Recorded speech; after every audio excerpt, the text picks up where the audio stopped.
They made the alien crawl for his books, until a human said, "Take mine," and stood tall. The corridor of Halden Academy gleamed with sterile light, each panel along the ceiling humming faintly as recycled air drifted through narrow vents. Students of every known species filed through between classes, their steps a blend of taloned clicks, rubbery pads, and ordinary sneakers. Among them, the blue-skinned boy named Luro carried a stack of assigned readers pressed tightly against his chest. His long fingers trembled. He always counted the steps to his next classroom, hoping no one would notice him. Hope rarely worked here. When the three Karruk brutes lumbered from the side alcove, gray-skinned, ridged, twice his height, his stomach tightened. They had been waiting. The first one's grin flashed sharp ivory. "Watch your step, soft bones," he sneered, sweeping a thick arm across Luro's chest. The books scattered like startled birds, pages fluttering across the polished floor. Hit that subscribe button and tap the bell icon so you never miss our latest uploads. The sound of laughter filled the corridor, low and rough, echoing against the walls. Luro froze for an instant, his mind blank with the instinct of prey. Around him, the crowd shifted away. Some humans looked down at their tablets, pretending to scroll. Others whispered, uneasy but unwilling to intervene. Halden was supposed to be neutral ground, humans, Karruk, and allied races learning together, but neutrality felt thin when muscle ruled the halls. Luro crouched quickly, reaching for the nearest book. The Karruk leader, Var, stepped forward and placed a booted foot on it, grinding the spine. "Oops," he said, mock apology rumbling from his chest. "Guess you'll have to crawl for the rest." His companions chuckled, forming a loose half-circle. Luro's throat ached. He bent lower, careful not to meet their eyes, fingers brushing another fallen text before it was kicked farther away. From down the hall, a small commotion, just a locker shutting too hard, made several students glance up. That was when Ethan saw the scene. He was 13, human, same grade as Luro, and carried his own books stacked awkwardly under one arm. Ethan had seen fights before. He had walked past them before, rationalizing that it wasn't his problem, that smaller humans didn't challenge Karruk unless they wanted a week in the med bay. But today something clicked differently. Maybe it was the look on Luro's face, not fear exactly, but resignation, as if he expected cruelty to be the natural rhythm of the universe. Ethan's fingers tightened around his books until his knuckles whitened. His heart thudded so loud he could hear it through his ears. "Hey," he said before he could stop himself. The word snapped through the corridor like a drop tool. Heads turned. Var straightened slowly, looking over his shoulder at the interruption. Ethan's legs screamed to turn around, to retreat, but he forced them forward. "You missed one," Ethan said, stepping into the circle of space between the aliens. His voice cracked slightly, but he kept talking. "He's got more books right here." He lifted one from his own pile and knelt beside Luro, offering it out. Luro's wide violet eyes blinked up in confusion. For a moment, neither moved. Then Ethan said quietly, "Take mine. You can use it." The hallway air felt charged, electric, as murmurs spread among the watching students. Var's grin faded, replaced by puzzled annoyance. The script of humiliation had not accounted for kindness. "You think that's funny, human?" Var growled, stepping closer. The metallic ridges along his arms flexed like coiled cables. Ethan rose to his feet, his height barely reaching the Karruk's chest. "Not really," he said, keeping his voice even. "Just seems like he's got enough problems without you stepping on his stuff." Luro's fingers hesitated before clutching the offered book tightly against his torso. The other two Karruk looked to their leader for direction. Var's nostrils flared. For an instant it seemed he might strike. But the surveillance orbs floating near the ceiling rotated, recording. Violence here meant tribunal hearings, demerits, possible suspension from the interspecies exchange program. "Next time," Var hissed, lowering his voice to a promise, "you'll regret talking." He shoved past, his companions following with low growls. The crowd began to disperse, conversations resuming in nervous murmurs. Ethan exhaled only when they were gone. His heartbeat still pounded against his ribs, an aftershock of adrenaline. Luro knelt to gather the remaining books, his thin arms trembling. Ethan helped, stacking them neatly before handing the pile over. "They do that a lot?" he asked quietly. Luro nodded once, eyes downcast. His voice, when it came, was soft and resonant like a flute note. "To remind me, I'm not from here." Ethan frowned. "Yeah, well, neither are they," he muttered, glancing toward the retreating figures. "Nobody's from here. That's the point of this place, right?" Luro tilted his head slightly, studying him. For the first time, a flicker of something like amusement touched the edges of his expression. "Perhaps," he said, "but you're the first to say it aloud." They walked together toward the classroom. The hum of the corridor seemed quieter now, as if the building itself was holding its breath. Ethan tried to act casual, though his thoughts were racing. He wondered what the teachers would say if they knew. Probably another lecture on cultural sensitivity, delivered to everyone except the ones who needed it. Luro walked with measured grace, shoulders still slightly hunched. The color of his skin shifted subtly under the lights, darker blue along his temples when he was nervous. Ethan noticed, but said nothing. When they reached the classroom door, Luro paused. "You should not have interfered," he murmured. "They will remember." Ethan shrugged, forcing a grin. "Then I'll make sure they remember the right thing." The alien boy stared at him a long moment, then nodded once, the gesture precise and oddly formal. Inside the classroom, the tension gradually eased. Teacher Drone 3A floated near the front, projecting equations in light across the smart wall. Ethan took his usual seat, while Luro hesitated before choosing one nearby. Some of the other students exchanged looks, but no one spoke. As the lesson began, Ethan found it hard to focus on the hollow display. His mind replayed the scene again and again. The sound of laughter, the crunch of a boot on a book's spine, the flicker of gratitude in Luro's eyes. He wondered what life was like on Luro's homeworld, where blue forests supposedly grew taller than city towers and water shimmered with bioluminescent plankton. He wanted to ask, but the words stuck. Friendships here were complicated. Still, when class ended, Luro waited by the door instead of hurrying away, a small but unmistakable sign of trust. The two began walking toward the common cafeteria, where clusters of different species shared the air filled with translated voices. "I am from Saren Prime," Luro said suddenly, as if answering the question Ethan hadn't asked. "Our oceans sing at night." Ethan smiled. "That sounds awesome." Luro's lips curved, an almost smile. It was, until the storms. He didn't elaborate, and Ethan didn't push. They reached the food line, nutrient trays, and rehydrated meals, and took seats at a side table. For once, no one bothered them. Ethan noticed that Luro carefully arranged his utensils by size, a habit of order that seemed to calm him. "Back there," Ethan said, breaking the silence. "Why didn't anyone else help before?" Luro's gaze met his. "Because they have learned silence is safer," he said simply. Ethan poked at his meal, thinking of how true that was for everyone, not just aliens. Later that evening, in the shared dormitory wing, Ethan sat at his desk pretending to study. The window displayed a filtered view of the planet below.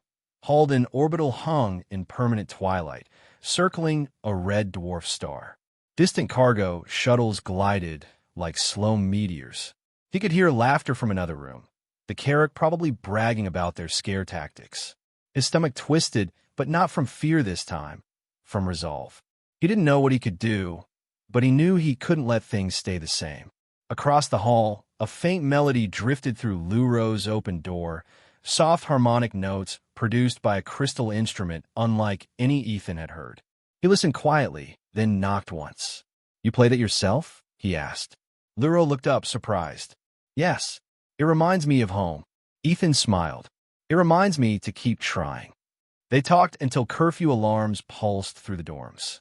Luro spoke cautiously at first, describing Saren Prime's coral cities and how the storms forced his people to evacuate through the Interstellar Alliance. Ethan listened, fascinated. "Do you miss it?" he asked. Luro hesitated, fingers tracing the instrument's smooth edge. "Every day. But missing is also a way of remembering." Ethan nodded slowly. My dad says the same thing. He's stationed planetside, security engineer.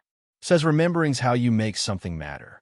The alien boy considered that, eyes glimmering under the dim light. Then perhaps your father and mine would have agreed on something, he said quietly. A comfortable silence followed, filled only by the rhythmic hum of the station's life support. For the first time since arriving months ago, Luro felt less alone. The next morning, the incident had already become rumor. Whispered versions spread that a human had stood up to Karruk bullies, that surveillance drones had recorded everything, that disciplinary reports were pending. Ethan found himself the center of attention he didn't want. Some humans gave him discreet nods of approval.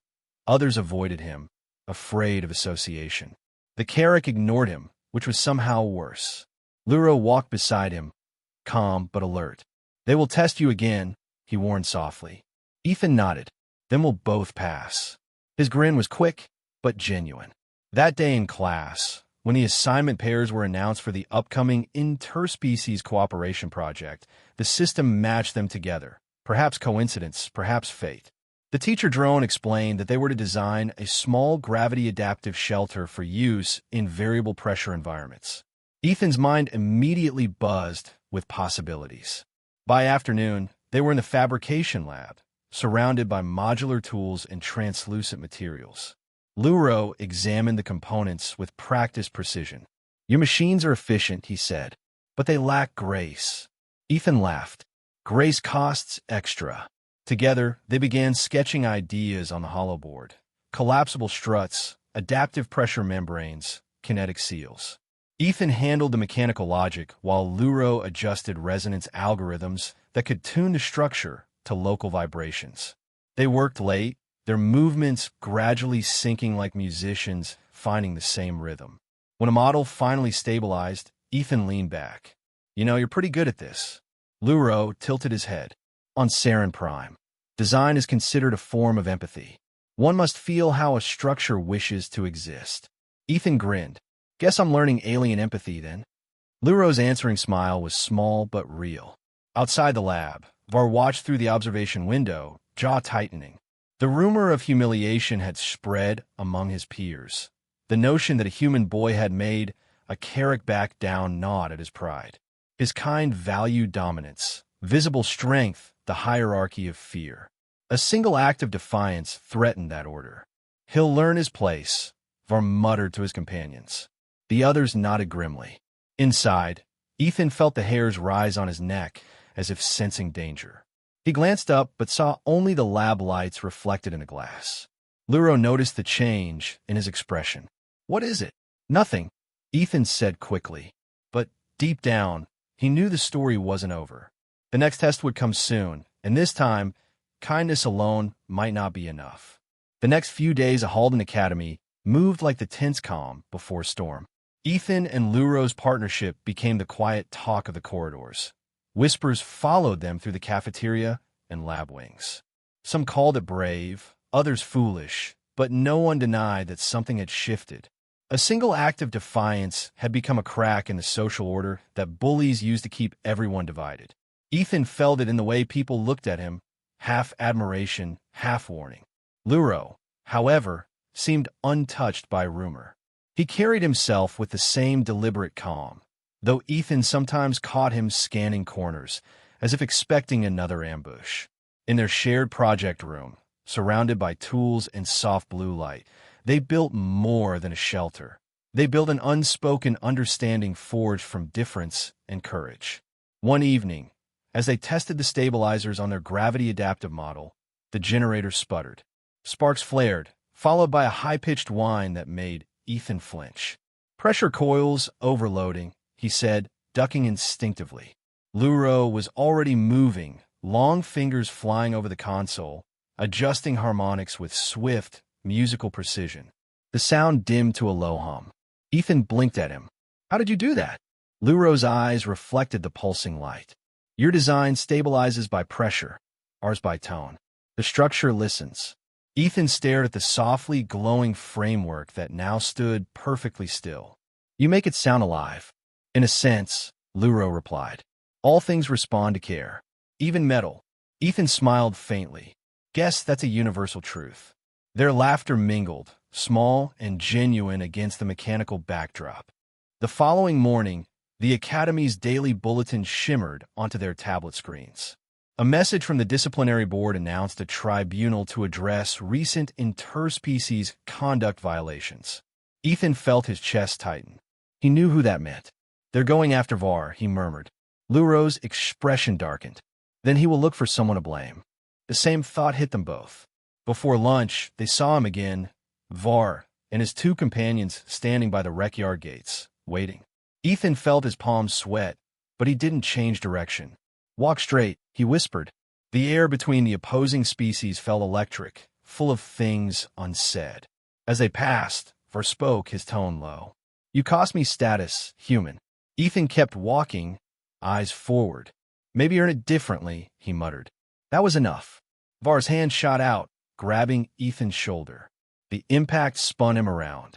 Before he could react, Luro stepped between them, surprisingly fast. His voice was calm, almost gentle. Stop. Violence here will not restore what you lost. Var's eyes flared crimson. Stay out of this, crawler. He shoved Luro backward, the force sending him to one knee. Ethan's instincts took over. Enough, he shouted. His voice cracked through the courtyard. Every nearby student froze. Surveillance orbs pivoted instantly, sensors glowing red. For a moment, everything was suspended. Var's raised arm, Luro's wide eyes, Ethan's racing heartbeat. Then the station's security drones descended, issuing mechanical warnings.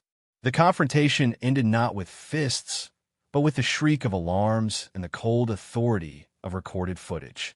Var snarled but stepped back, realizing he was already caught twice. You'll regret this, he hissed before storming away. Later, in the debrief chamber, Ethan found himself explaining events to the human adjudicator.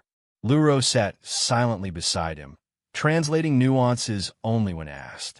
The official listened with weary patience, nodding occasionally. No charges for you, she said finally. The footage corroborates your account. Still, it would be wise to minimize contact. Ethan nodded, though the injustice burned. He'll keep doing it to others, he said quietly. The adjudicator sighed. We monitor, Mr. Rains. But courage is a harder thing to regulate. Outside the chamber, Luro turned to him. You risked yourself again. Ethan shrugged. I guess that's what friends do. The alien studied him for a moment, then said softly, On Saren Prime, we say a friend is the shelter that stands when storms arrive. Ethan smiled. Then I'll try to be one. That night, the storms came, not of wind, but of rumor and reprisal. A group of Karruk sympathizers scrawled crude symbols across the humans' dorm walls, mocking the softskins. Maintenance bots erased the graffiti within hours, but the unease remained. Ethan woke at every sound, half expecting the door to open. Luro, across the hall, found strange interference buzzing through his communicator. Messages deleted, assignments misplaced, small acts of digital sabotage. Yet instead of anger, he turned analytical. Patterns reveal intent, he told Ethan the next day, scrolling through code fragments. They're trying to make us doubt ourselves. Ethan frowned. And what do we do about it? Luro's reply was simple. We build better. That became their motto. Short, stubborn, and quietly defiant. Their project evolved beyond its original parameters. The shelter prototype now included environmental harmonics that adapted not just to pressure, but to emotional tone. Luro explained that certain resonances stabilized neural responses. In chaotic environments, he said, calm minds make better decisions. Ethan stared at the readouts. You mean it listens to stress? Luro nodded. Yes, it learns to breathe with you. Together, they refined the algorithm, merging human engineering and Serenian empathy. Each success felt like reclaiming space from fear. When they presented it to the instructor drone, its evaluation tone rose by 3 octaves, a sign of impressed recalibration. Exceptional synthesis, it declared. Word spread fast. Soon, other students asked for advice, even some who had once looked away. Humanity's strength was contagious when shared quietly, through persistence rather than pride. Ethan didn't notice Var's absence until the end of the week. The Karruk had been reassigned temporarily for behavioral review, but rumor hinted at his return. The threat lingered like static before a storm. On Saturday, the Academy held its annual Unity Fair, where students displayed cultural crafts. Luro's instrument drew a small crowd. Its crystalline notes shimmered through the hall. Ethan watched proudly from the booth beside him, adjusting their shelter model for demonstration. When the judges approached, the air felt lighter, hopeful. Luro played a melody that echoed like laughter underwater, and Ethan explained the shelter's hybrid design. "It's meant to protect both body and mind," he said. One of the judges, an aged Anders scholar, nodded approvingly. "Perhaps protection begins there," she murmured. For the first time, applause followed, not mockery. After the fair, they lingered in the empty corridor, the soft hum of cleaning drones filling the space. "You were amazing," Ethan said. "They loved it." Luro smiled faintly. "We built it together." He paused, glancing toward the far doors. "Still, the shadows have not left." Ethan followed his gaze. A figure waited by the exit, Var. The alien's posture was tense, but his eyes lacked their usual fire. He approached slowly, hands visible, an unusual gesture of restraint. "You made me look weak," he said quietly. Ethan braced himself. "You did that yourself," he replied. "I just didn't let you make him smaller." Var studied them both, then did something unexpected. He reached in his belt pouch and dropped one of Luro's old books onto the floor. "You forgot this." His tone was neutral. Then he turned and left. For several moments, neither spoke. Then Luro bent to pick up the book. The spine had been repaired.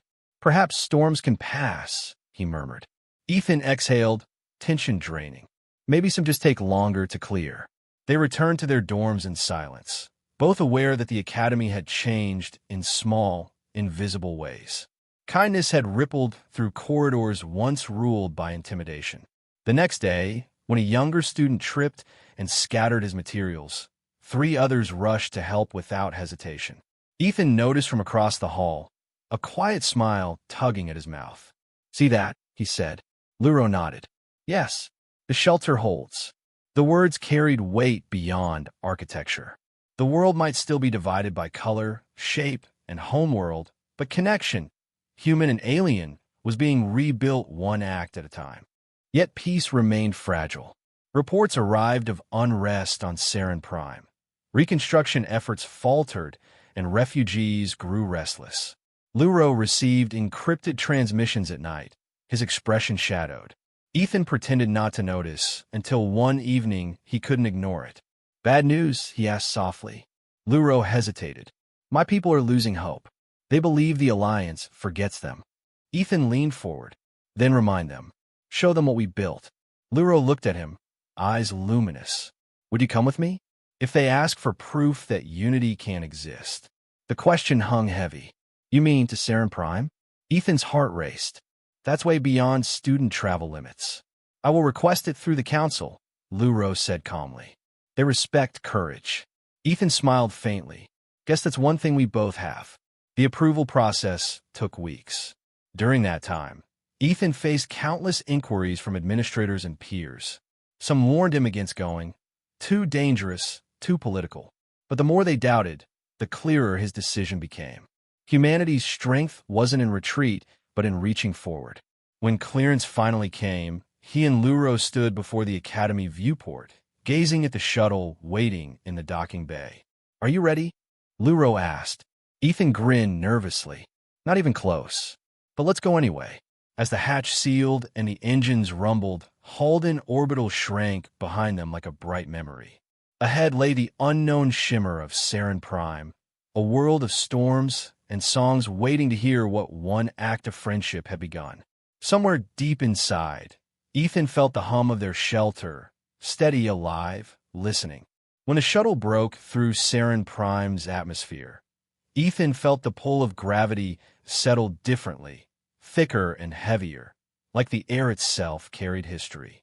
Outside the viewport, vast blue oceans shimmered between island continents veined with silver reefs. Storm belts glowed faintly with bioluminescence, stretching like ribbons around the equator. It's beautiful, Ethan murmured. Luro smiled faintly. You are seeing the calm between tempests. The storms here never truly rest. As they descended toward the Capitol dome, Ethan caught glimpses of scattered settlements along the coastline, structures shaped like shells, some shattered, others under repair. The planet was still recovering from the cataclysm that had driven so many Serenians to seek refuge off-world. He could almost feel the collective exhaustion in the air, as if the world itself exhaled through them. When the hatch opened, warm moisture swept inside, carrying the scent of salt and ozone. A delegation awaited them at the landing pad, 3 Serenians and a human liaison in Alliance uniform. The tallest of the Serenians stepped forward, her skin a deep indigo hue that glimmered with subtle light. Luro, son of Thalen, she said, voice resonant. You return at last. Luro bowed slightly. Elder Scifi, I bring a friend, Ethan Reigns of Earth. The elder's gaze shifted to Ethan, studying him with calm curiosity. Few humans venture here, she said. Fewer still are invited. Ethan swallowed, unsure if it was a compliment or a warning. I'm honored, he managed. The elder nodded. You both will be guests of the council. They await your words and your proof. Her glance at the containment case, holding their shelter prototype, made the stakes clear. The city of Varith lay beneath a vast energy dome, refracting sunlight into rainbows across its curved interior. As they traveled through it, Ethan saw families rebuilding along canals, schools half submerged in glowing water, and towering storm harvesters spinning slowly in the distance. You build all this again? He asked. Luro's eyes softened. What remains of it? The sea erased our old cities. We learned to build where the tides can't take us completely.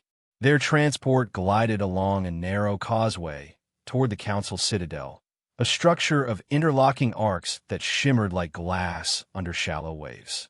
Inside, the air was cool and filled with faint harmonic tones, a kind of music woven through architecture. Ethan realized the building itself resonated, as if alive with memory. It listens, Luro murmured, hearing his thought. Everything does here. The council chamber was a circular hall with layered seating and a transparent floor revealing the slow swirl of ocean below. Representatives from different species filled the tiers, conversing in hushed tones. When Ethan and Luro stepped into the center, the sound dimmed. A voice amplified by unseen acoustics spoke. You bring a demonstration. Luro inclined his head. Yes, a shelter built from unity, human design, and Serenian empathy combined. He gestured to Ethan, who activated the hollow core. The small model expanded into full-scale, shimmering panels unfolding like petals. The chamber filled with a low, calming hum. It adapts to emotional resonance, Ethan explained.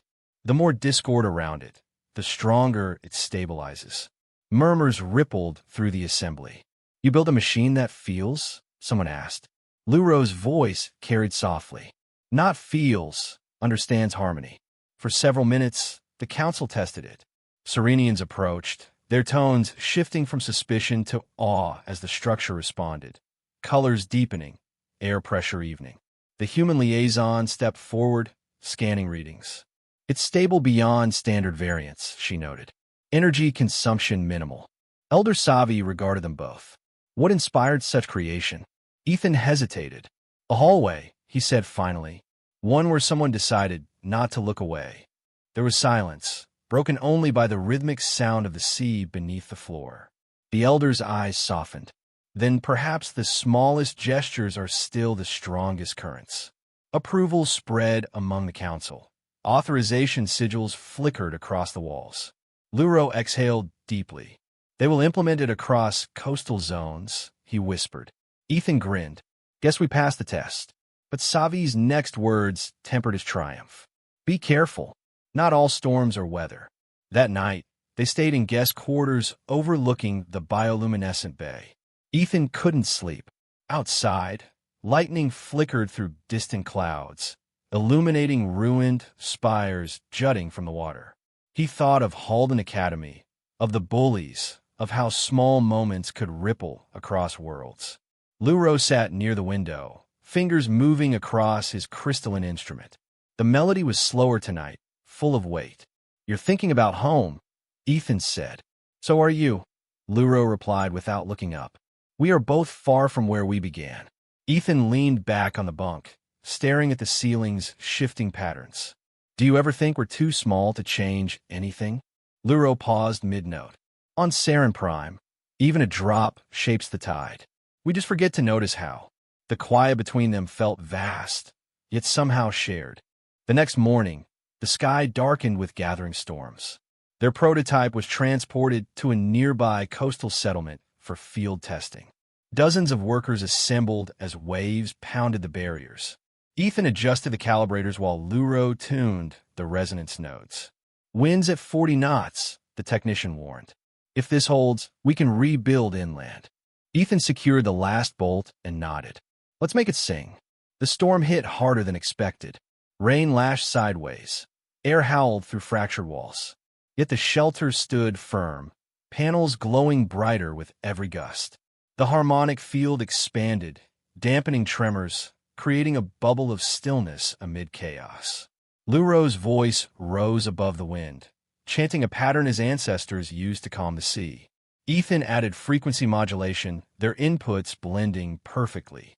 When the storm finally eased, silence returned, and the structure still shone. The crowd erupted in cheers. Workers clapped Luro on the back, their admiration clear even across species lines. "It held," Ethan shouted, grinning through soaked hair. Luro smiled, relief flooding his features. "It listened," he said softly. Then, faintly, static crackled through their communicators. The human liaison's voice came through. "Unidentified ship entering atmosphere. Pattern unregistered." The celebration froze. Alarms sounded across the settlement. The shelter dimmed as power diverted to defense systems. Ethan looked skyward just in time to see the dark silhouette descending through clouds. "That's not Alliance," he whispered. Luro's face paled. "Pirates," he said grimly. "They raid damaged worlds for salvage and captives."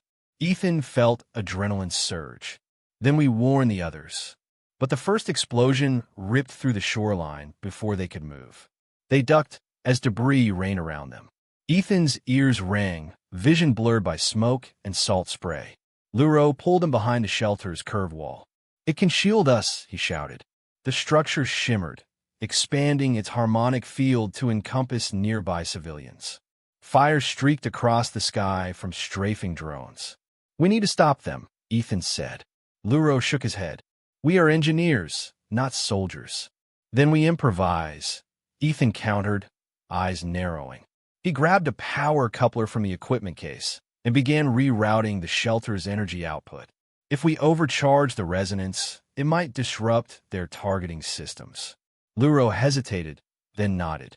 "Dangerous, but possible."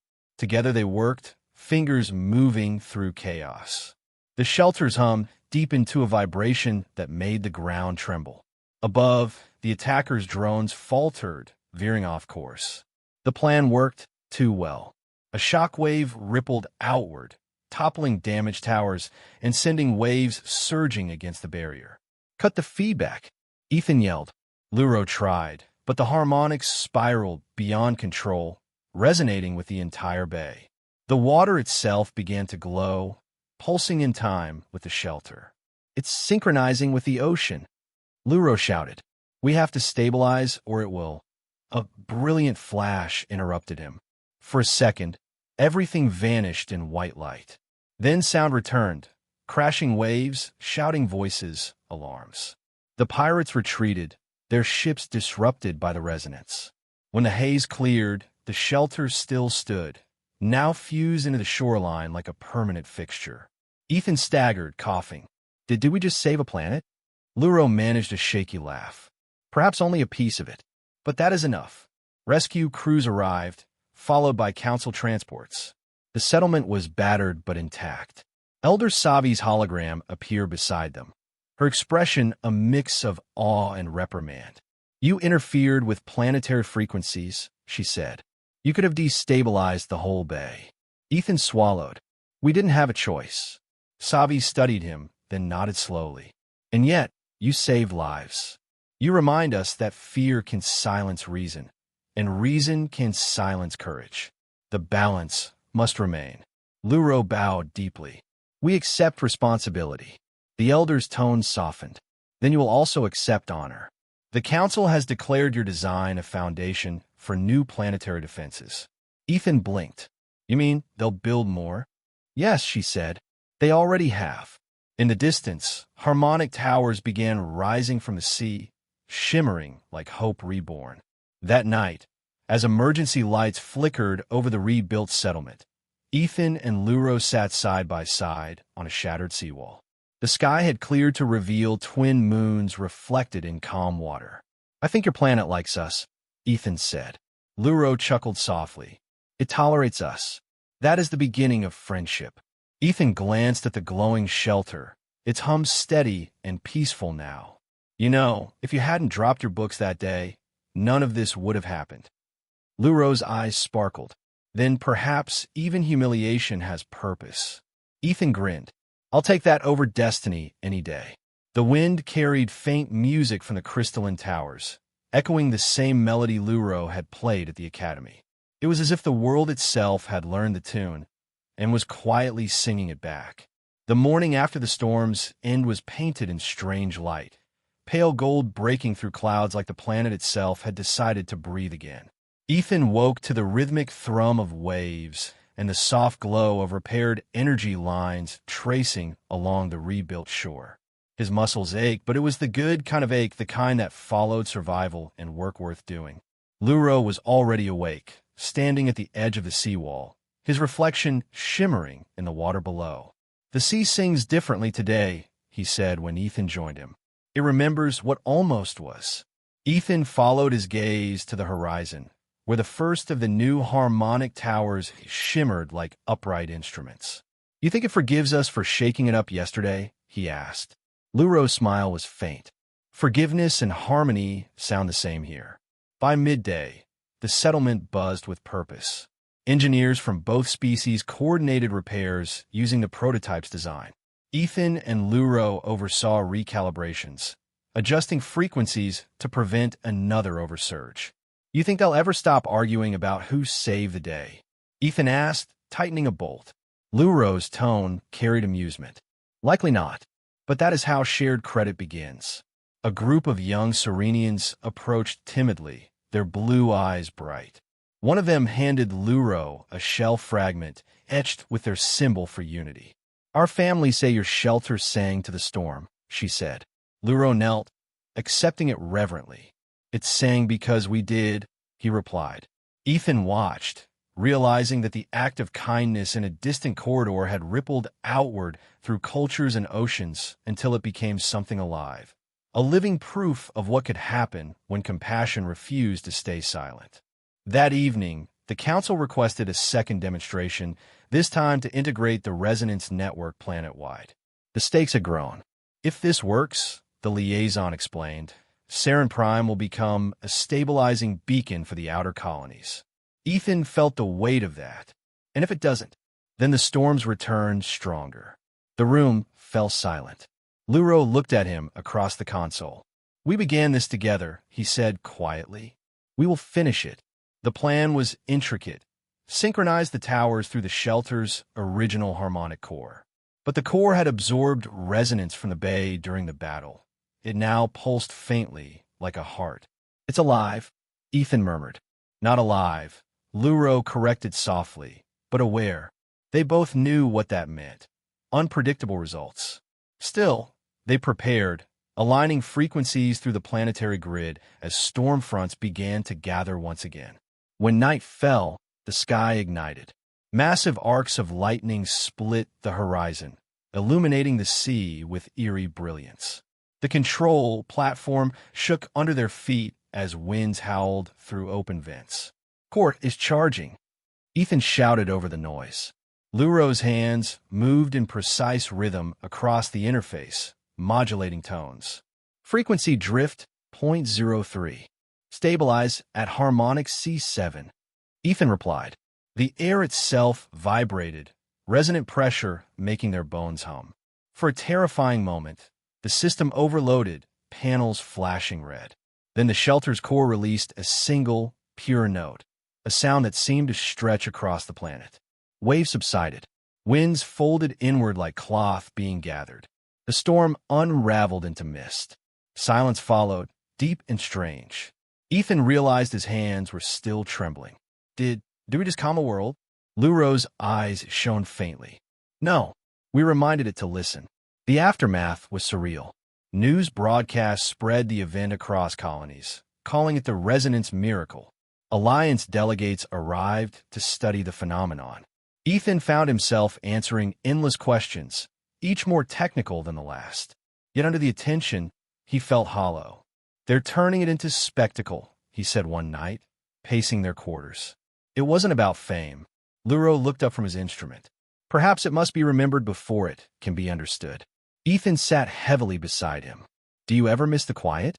When it was just us in that hallway, before any of this? Luro considered. Yes, but the quiet did not change anything. The sound did. They shared a long silence, broken only by the hum of the distant towers. Somehow, even peace carried its own kind of storm. Their triumph invited new complications. Political factions on Saren Prime argued over who would control the resonance grid. Some saw it as a defense system, others as a tool for dominance. Ethan and Luro were summoned to the council yet again, this time under scrutiny rather than celebration. You have given us power, one delegate accused. Power demands ownership. Luro's calm never wavered. It was not built to be owned. It was built to be shared. The room buzzed with debate. Ethan's frustration boiled over. You're missing the point. We didn't make it for one side to control the other. It's supposed to keep people safe. His voice echoed through the chamber. Elder Savi's eyes met his. And yet every creation eventually chooses its keeper. Will you trust us with this, human? Ethan hesitated, then nodded. Only if you use it the way it was meant to be. That decision weighed heavily afterward. Bureaucracy moved slowly. Idealism felt fragile. Ethan began to wonder if their message would survive translation through politics and fear. One night, unable to sleep, he wandered down to the shoreline. The harmonic towers pulsed softly in the distance, their light mirrored in the waves. He remembered his father's words, how courage was simple until tested by consequence. Behind him, Luro's quiet footsteps approached. You are thinking too loudly, the alien said. Ethan smiled faintly. Can't help it. We handed them something powerful. What if it goes wrong? Luro looked out at the sea.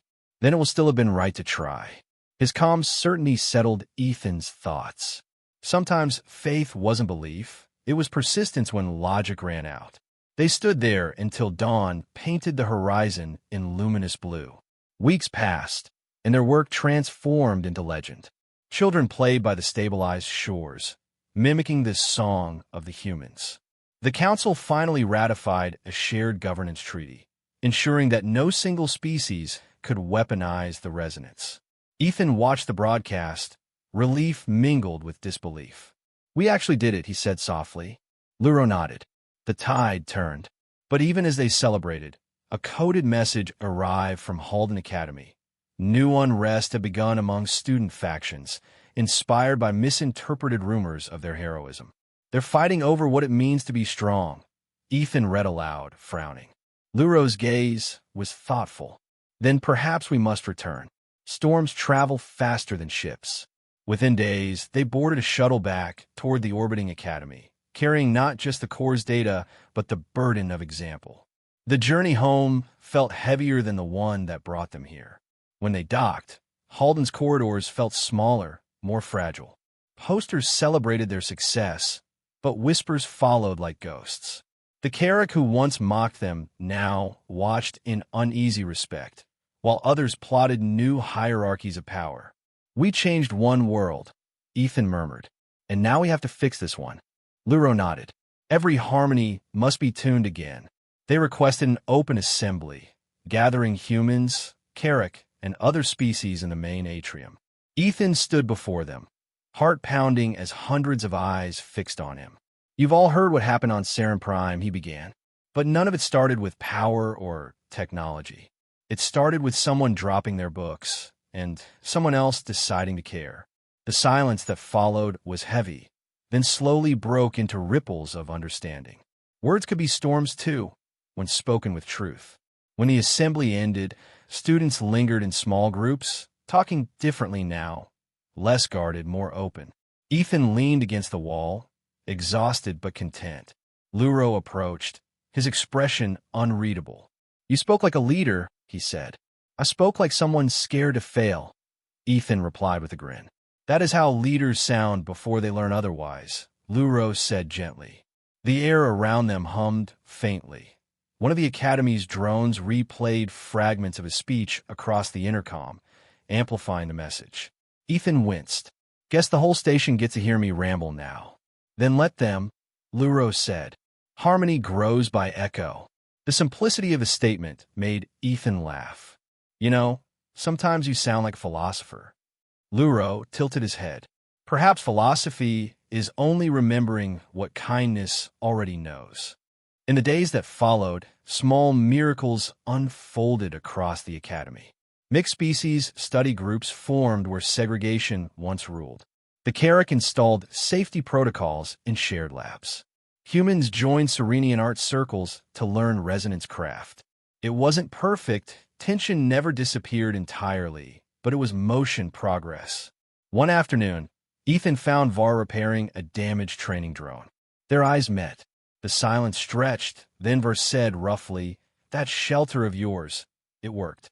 Ethan nodded cautiously. "Yeah." Var looked down at the parts in his hands. "Good. My little brother sleeps near one now." He turned back to his work without another word. Ethan walked away smiling, realizing that apologies didn't always need to sound like them. Sometimes they built things instead. The station's lights dimmed to evening cycle, washing the Academy's corridors in soft amber tones. Ethan stood by the viewport, overlooking the curve of the planet below, its oceans glimmering with faint blue light from the resonance towers they had built. It felt surreal, seeing an entire world's peace reflected in miniature against the glass while the school behind him buzzed with renewed purpose. Footsteps approached. Luro joined him silently, carrying 2 steaming mugs from the dispenser. "They say serenity is addictive," the alien murmured, offering one. Ethan took it gratefully. "You drink coffee now?" "Imitation coffee," Luro corrected, his lips curling in faint amusement. "Your species' obsession intrigued me. I thought I should understand it, if I am to live among humans." Ethan laughed softly. "Then welcome to the club of sleepless thinkers." Beyond the viewport, the station's defense grid shimmered faintly, a reminder that calm never meant complacency. Reports from Saren Prime confirmed the storms had quieted permanently. But here at Halden Academy, new challenges brewed: social, emotional, human.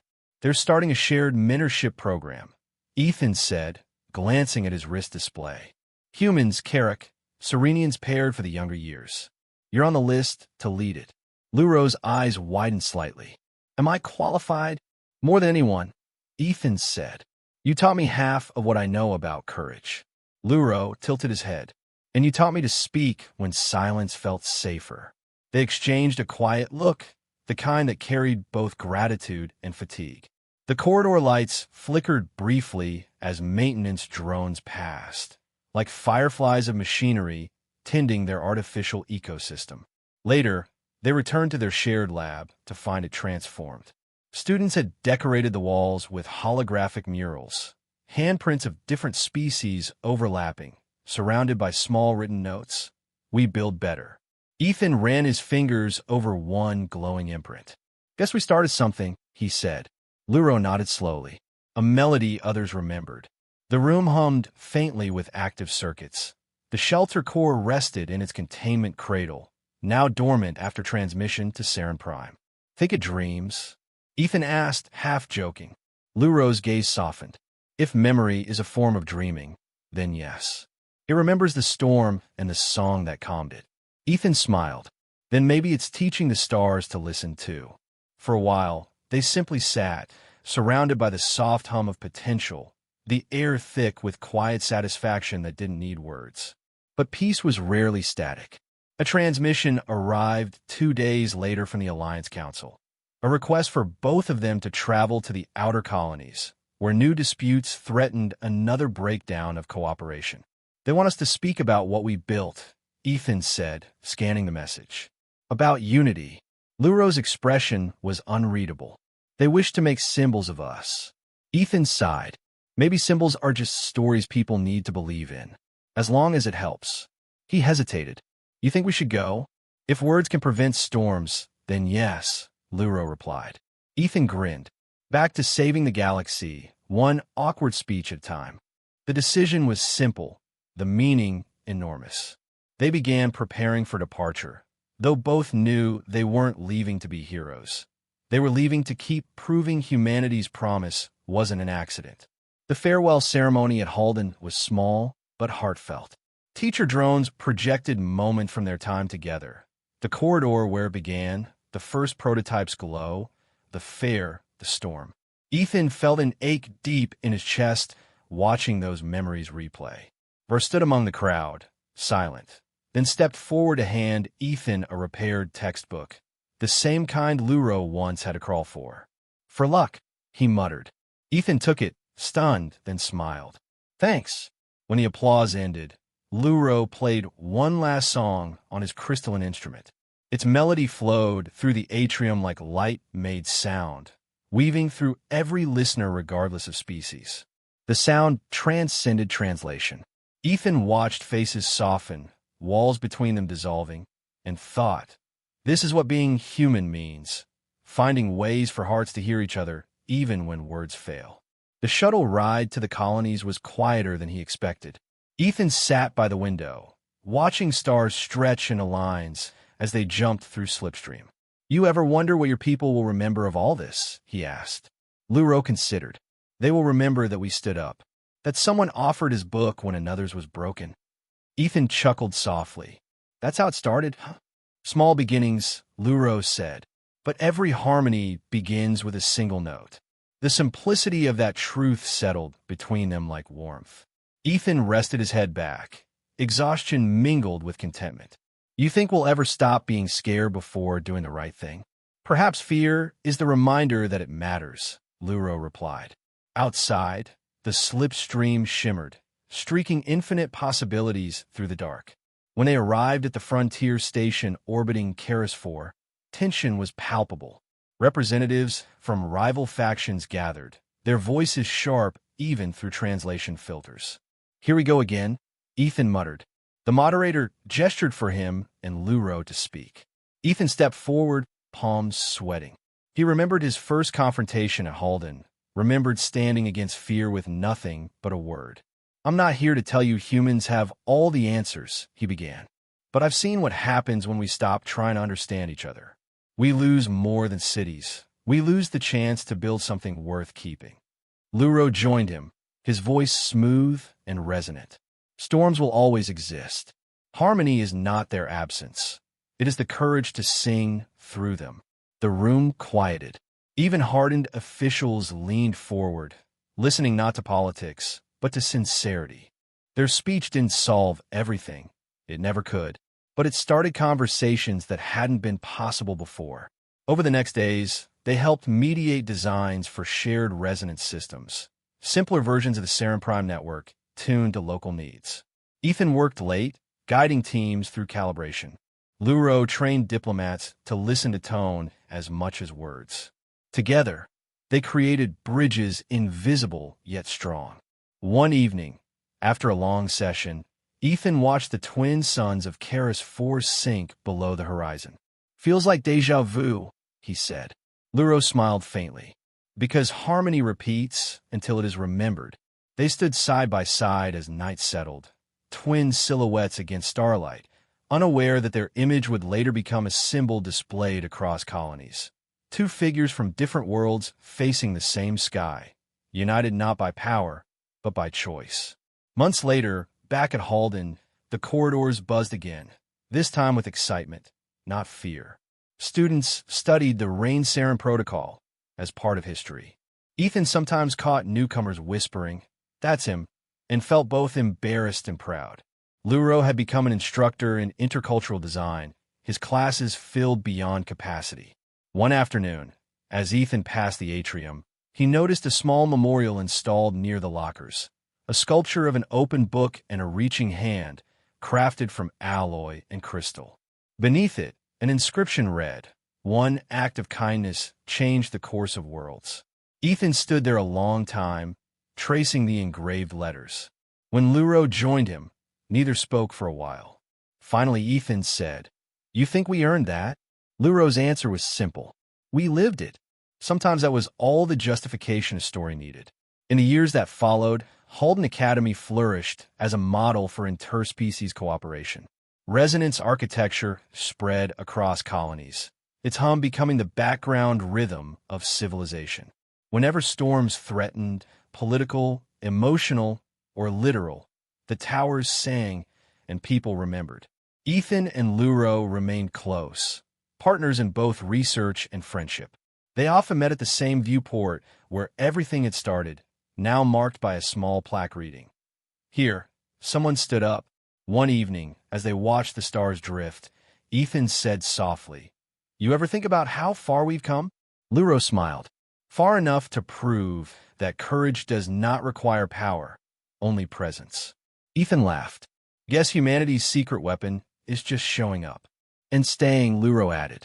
Outside, a new resonance beacon flared to life, its light rippling outward, soft and endless. On the anniversary of the storm, a ceremony was held across all Alliance worlds. Every beacon pulsed once in unison, a planetary heartbeat echoing through the void. Ethan stood among the crowd, listening to the hum vibrate through the floor. He imagined every child who would grow up hearing this sound and knowing it meant peace. Luro stood beside him, eyes closed, face serene. "It listens still," he whispered. "So do we," Ethan replied. Around them, thousands of voices, human, Karruk, Serenian, and more, joined in a single harmonic note. It was imperfect, dissonant in places, but alive, real, human. The sound swelled, filling the air, blending laughter and tears into something beyond translation.